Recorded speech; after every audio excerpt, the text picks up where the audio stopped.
গতকাল গভীর রাতে দক্ষিণ ত্রিপুরা মুহুরীপুর বাজারে ঘটে গেল এক হৃদয় বিদারক অগ্নিকাণ্ড।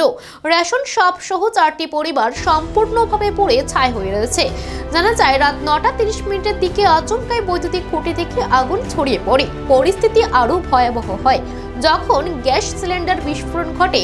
মুহূর্তের মধ্যে দীপঙ্কর বণিক, উমা শঙ্কর বণিক, অনুপম বণিক ও জ্যোৎস্না স্বরূপ মজুমদার সহ 4 পরিবার নিঃস্ব হয়ে যান। ক্ষতিগ্রস্তরা অভিযোগ করেছেন দমকল যথাযথ তৎপরতা দেখাতে পারেনি। তাদের গাড়ির জল শেষ হয়ে যাওয়ায় আগুন দ্রুত ছড়িয়ে যায়।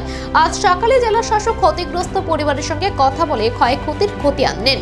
জেলা সভাধিপতি দীপক দত্ত প্রশাসনকে নির্দেশ দিয়েছেন সরকারি ব্যবস্থাপনায় ক্ষতিগ্রস্ত পরিবারগুলোর পুনর্বাসন নিশ্চিত করতে। স্থানীয় বিজেপি নেতা অশেষ বৈদ্য, মণ্ডল সভাপতি নকুল দাস এবং জেলা সভাপতি দীপায়ন চৌধুরীও ঘটনাস্থলে উপস্থিত হয়ে ক্ষতিগ্রস্তদের পাশে থাকার আশ্বাস দেন।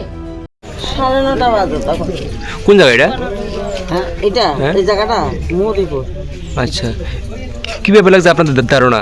আমরা কোথায় কেন লাগছে কি কারেন্টের তুল লাগছে না সিলিন্ডারের তুল লাগছে, একটা বয়স্ক লোক। আচ্ছা, পরবর্তী সময় ফায়ার সার্ভিস আছে তারা জোড়াইবাড়ি ফায়ার সার্ভিসে আইছে, কিন্তু তারা জল আনছে না এবং একটা মেশিন আনছে, মেশিনের তেলও আনছে না। ফলে আপনাদের কি কি ক্ষতিগ্রস্ত হয়েছে?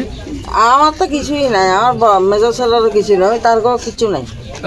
কত পরিবার এখানে হ্যাঁ, কত পরিবার এখানে ক্ষতিগ্রস্ত হয়েছে? আমরা হচ্ছে 2 পরিবার, ওই এদিকে রয়েছে 2 পরিবার, মোট 4 পরিবার। মোটামুটি কত লক্ষ টাকা ক্ষতিগ্রস্ত হয়েছে আনুমানিক? আমার আয় কি বয়স্ক লোকে তো বুঝিনি, আমার তো পেনশনের কাগজপত্র যা আছিল, একের দলিল পত্র যা আছে, একটা এই শুধু কাপড় কান লইবে আর আরো জানি লই গেছে রাস্তা, কিছু নাই।